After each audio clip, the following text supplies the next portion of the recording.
If you're not putting this into your freelance writing business plan, your business is suffering and you're missing very critical data. I'm going to walk you through what the business plan is and how to review things in your business so you can double your income like I did.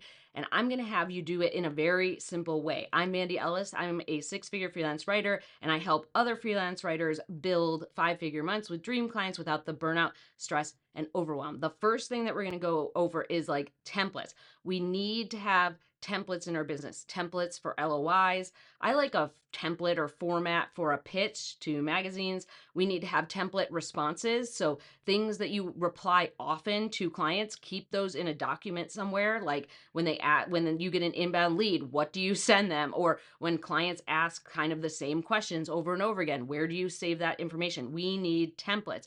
They should be either in one document or different types of documents that are either labeled right, but we need different templates. This really helps us save time and it helps you actually work with better clients, right? We're using these templates to get the right clients with our LOIs, to send the right pitches to our magazine clients, but also to reply to inbound leads to make sure we're playing on the same field, right? These are things that help us get to the next phase or earn more money with these templates. So every time you have a template, you need to update it, right? I also like to update things when new stuff happens. So when I get a new client, I update my template for my LOI, or I update the bio section of my pitch. Whenever I get a new question that I've been asked more than 2 or 3 times, I add that to the template sheet of like things I should say or things that, I can add for other clients to ask that question. Every time I learn new information or I, become a better business owner, right? Like I've learned from someone else or I add that to my sheet, right? So we have these things that we're updating regularly so that they get better over time. We're getting information from our clients, we're getting new clients in general, and we're also just learning stuff along the way. And when you're learning that, update your stuff. I don't care if you do it weekly or monthly, but you need to do it regularly. If you are going through, like, let's say you're reviewing your business. Let's say we're going through here and we're reviewing your business. Let's just say this is number two. Number two, you're reviewing your business, do that annually and quarterly. So I do this with my freelance writer wealth lab students who are in my post-course community called Breakthrough. Every quarter, we do a 90-day review session. So they have annual goals, right? Every year you review your business. You go through a document and I share this with them in the community, like this long document of like personal and business and how did this work and how did this money work, how much money did you make and what projects did you work on and what things did you like and what things didn't you like, and a lot of analysis. You do that once a year, but every quarter you should be analyzing how are you doing on your annual goals, how is the quarter going, and then I do different things for each quarter. So each quarter in the Breakthrough community, we go through like Q1 we should be focusing on this, and Q2 should be this, and Q3 should be this, and Q4 should be that. So when you're reviewing your business, Q1 is like, are we close to our last, like what's going on, right? How are we doing based on last year's, the goal that we made last year, right? For this year. So in December, when we did our analysis, by the time we get to March, how are we doing on the goals we projected? Are we happy with how things are going personally and professionally? Do we like this thing? All that. Q2 is more about like, where are we going in the next 6 months, right? Where are we going in the next 6 months? Because that's the end of the year. So we're analyzing at the end of Q2, we only have 6 months left in the year. So we need to be analyzing how was the first 6 months? How do we want the next 6 months to go? And really looking at like the data that our business is giving us through our LOI spreadsheet, our pitch spreadsheet, the like how many clients we have gained, how many like what's our LOI response rate, all that good stuff.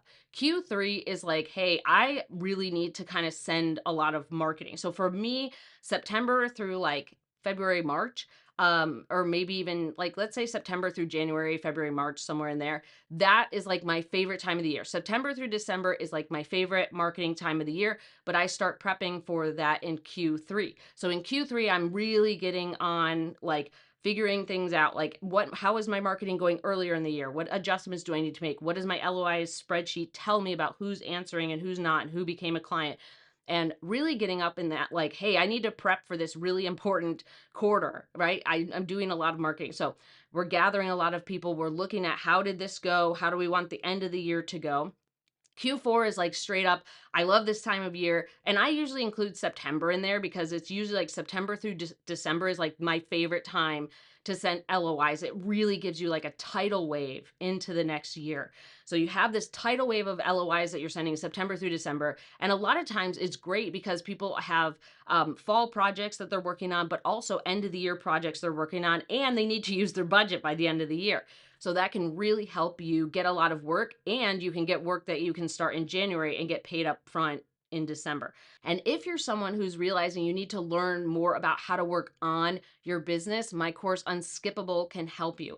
And since you're here on YouTube, I am going to give you a 50% off coupon. So you can use the coupon YTSKIP, so YTSKIP. And you can go to mandyellis.com/skip to get 50% off. So that's $47. And it walks you through 7 bread and butter principles you need to know in your business to work on it. This will help you get your income raised. It will help you work fewer hours, but it'll also help you cut all the stress and overwhelm. So this is something where I've been asked for years to create something that has like just the pillars you need to do. So this is 7 lessons, and I also hid some Easter eggs in there. So if you are going through the course, you will see little places to skip lessons or to get little extra tips. And it is a fun email course. So you'll get 7 lessons over 7 days. And it's something that I'm giving 50% off of for people on YouTube. So if you use the code YTSKIP, YTSKIP, and go to mandyellis.com/skip, you will get it instead of for 97, you will get it for 47, you get it 50% off, and you will get these pieces that I'm talking about here in your business plan to help you work on your business versus always feeling like you're churning and burning in your business. So for me, we're doing annual goals, we're reviewing our business quarterly, and then when it comes to, let's say, 3 other business assets. So we did templates, we are doing reviewing your business. These are all part of your business plan. Number 3, we need to be looking at our website and LinkedIn. I like to do it every 3 to 6 months. So every 3 to 6 months, you should be looking at your website and LinkedIn, and you should be updating it. What I mean by updating it is the copy. When I'm talking about clips for your website and LinkedIn, those need to be updated when you get a new clip.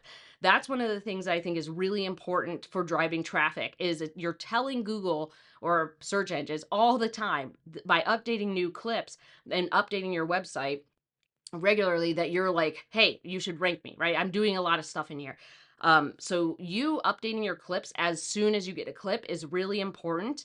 And the second thing is update your copy every 3 to 6 months. This is something I tell my students: keep a log of the things that your clients say most. Then put that in your copy, right? It's called voice of customer, but this is something that I've taught for a long time that I think is really key in having your website and LinkedIn be converting at a really good rate, right? Getting you those inbound leads. So your website and LinkedIn, every 3 to 6 months, you need to be updating that copy, but you need to update your portfolio as soon as you get a clip. It's really important for traffic.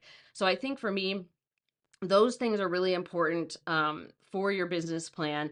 But when you're busy, like, I think it's kind of hard to do that. So let's talk about number 4. Number 4 here, when we are looking at our calendar, when we're busy, you have to schedule it. There's no other way to do it. This is something where it's really easy to put it off. You have to tell yourself it's non-negotiable. I did this for years. I would put it off and put it off and put it off. But then once I realized that updating those clips all the time was really helping my website, and that updating the copy more frequently was really helping my website, or really helping more leads come in on LinkedIn because it resonated with the right types of clients, I was like, I'm sold.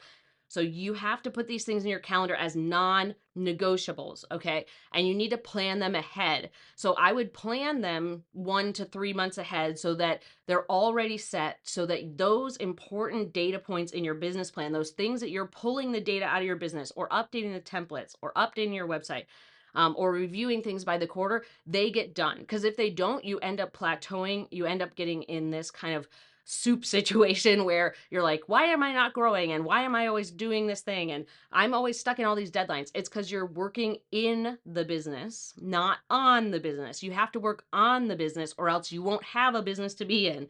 So when you're looking at these things, you have to schedule it. Schedule it 1 month out, 3 months out. If you're super busy, 6 months out, but schedule them in your calendar and know they're non-negotiable. And these things shouldn't take a long time. So whenever I get a clip, I just do it right then.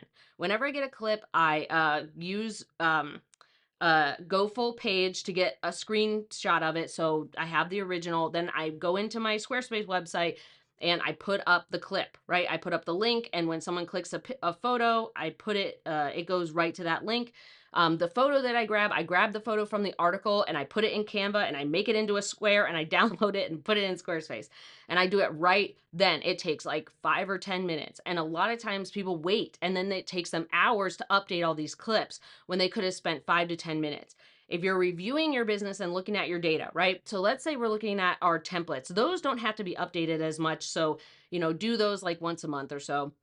And that should be a little bit easier because it's not so heavy handed. Your website and LinkedIn will be a little more heavy. When you're doing quarterly reviews, that can take like a couple of hours. It could take an hour or two.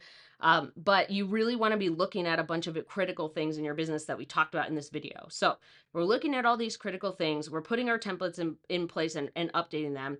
And you should put all these in one document, right? So let's say when you have these reminders in your calendar, so put them in your calendar.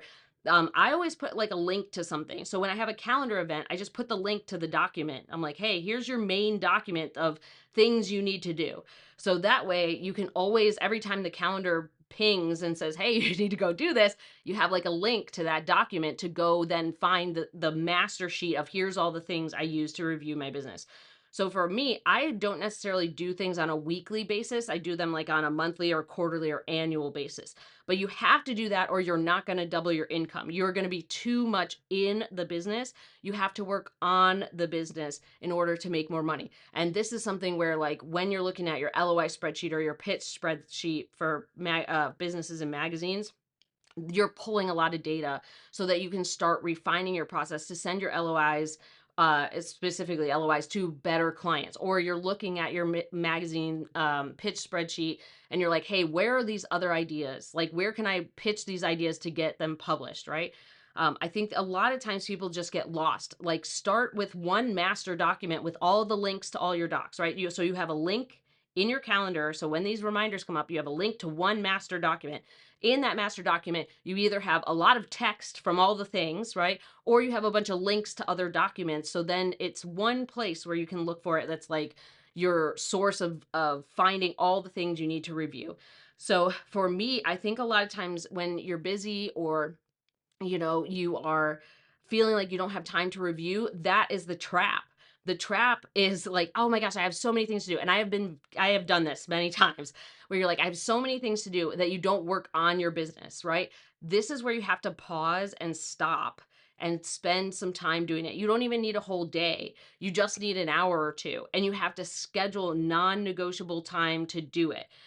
If you feel like it's easier for you to do it per quarter, do it per quarter. But if you don't do it, this is what ends up happening is like people level off. They will end up leveling off at 40 or 50 or 60K or whatever the number is.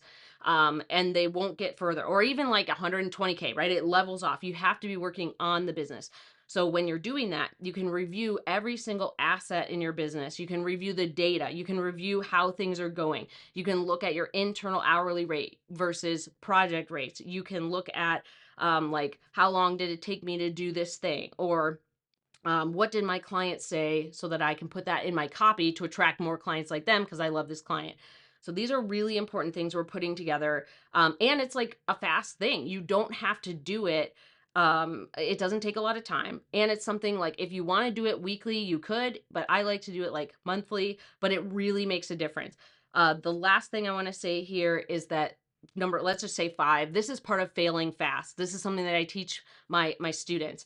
The failing fast part is really important. So when we're doing these business plan things, these reviews of all of our stuff, it helps you fail fast. You get to try new things for like a quarter and be like, did this work? Okay, maybe I'll keep doing it. You get to make mistakes and learn from them quicker. You get to have more freedom in your business to do different types of projects. But the failing fast part is a really important iteration for you to get through. So without doing the failing fast, then you end up really getting stuck. You get stuck in income, stuck in too many hours work, stuck with the wrong clients, afraid, right? You get a lot of fear from feeling stuck, and then you're like not sure what the possibilities are or what you can do next. So when you're kind of going through this, you really need to make sure that you're moving in the direction of reviewing things and that you are really working on your business as well as in your business. So I hope that that was helpful. And next time we are going to be talking about how I managed two full-time businesses. So I run my freelance writing business, and then I also run my course community coaching business. And I'm going to walk you through like how I actually manage those things and what that looks like, because I get questions about that all the time, so that you can better manage your schedule or interesting projects you want to work on and not feel like you're stuck doing one thing all the time. I like to have my finger in a lot of pies, so it really works for me. So I hope this was helpful, and I will see you in the next one.